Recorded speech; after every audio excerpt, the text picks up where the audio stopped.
of information. My name's Lieutenant John Hiscox, Geauga County Sheriff's Office.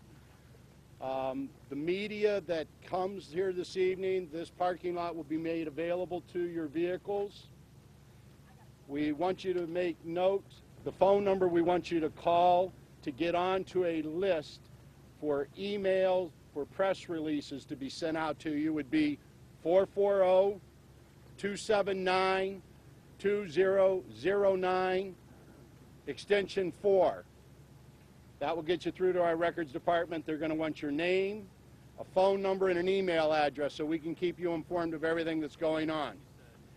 This is going to be a matter-of-fact press briefing. We're going to be giving out information. At this time, we are not going to entertain any questions. We will be back here at this location 11 o'clock tomorrow.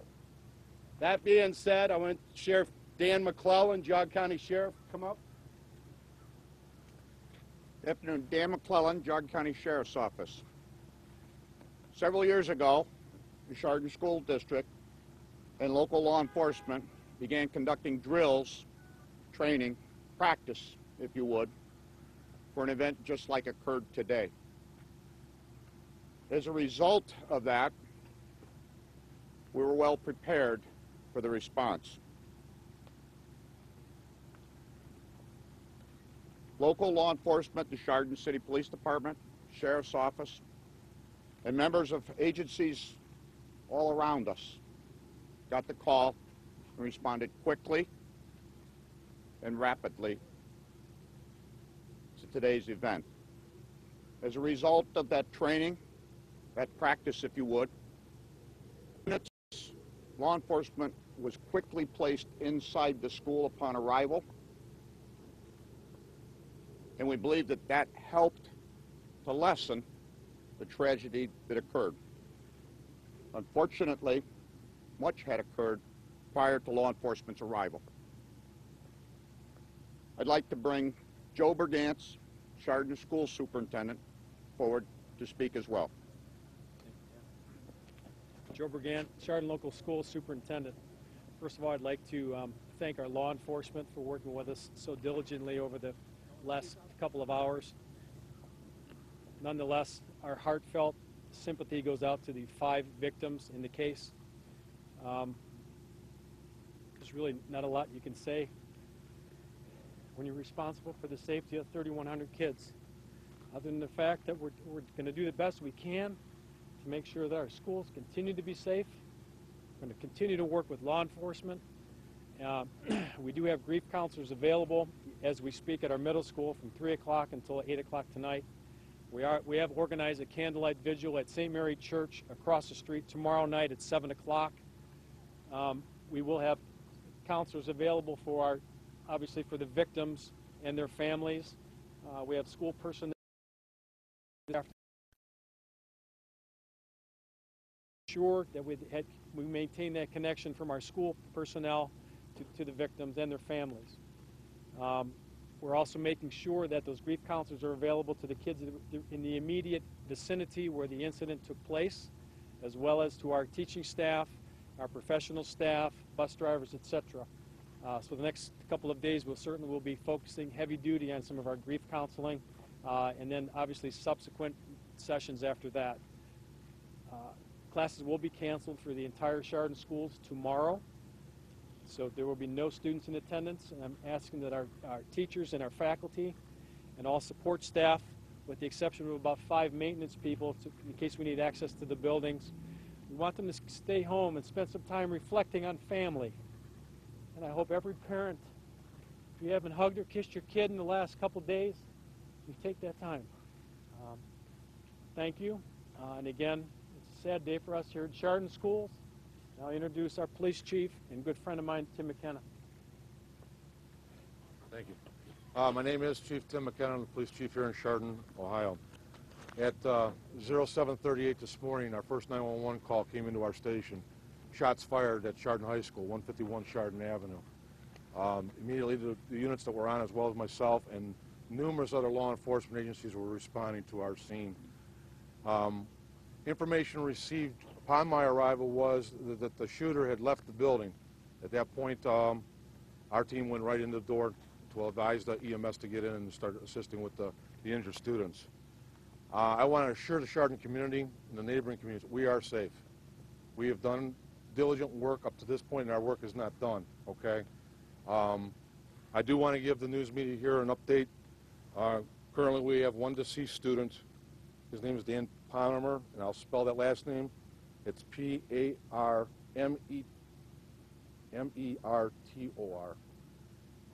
The two other students that were life flighted to Cleveland Metro are both in critical. The two students that were ground transported to Hillcrest Trauma Center, Cleveland Clinic, one stable, one serious. No names. Obviously, our subject that we've made an arrest on, he is a juvenile. Until that's adjudicated in the proper court, no name release on that. But that's all I have to say at this time. My deep heart goes out to the families of the 5 victims, not only to them, but to our whole community. And folks, just bear with us. We do have a lot of homework to do yet. This investigation is going to be very long. And I thank you. There's been a lot of inquiries pertaining to the 911 tapes. It's been decided no 911 tapes will be released today. There's a large volume of them that we're needing to go through. As soon as it's at all reasonably possible, we will make those available to the media. I want to thank the media for their help and their patience in helping us get through this tough day. And at this time, I want to introduce a grief counselor from Ravenwood Mental Health, David Boyle. Hi, my name is David Boyle. I'm from Ravenwood Mental Health Center, which is the mental health center for Geauga County. And I just wanted to provide a little bit of information about the response to this event for those who have been affected by it. First of all, I wanted to say to those who may be listening to me that there is no normal response to this kind of event. Some will seem to handle it in stride, others will be very distraught, and it's all within normal limits.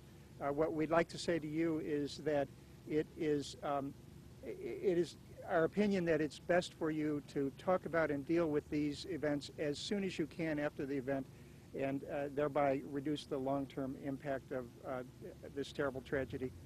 I wanted to point out that the response by the professional community has been enormous.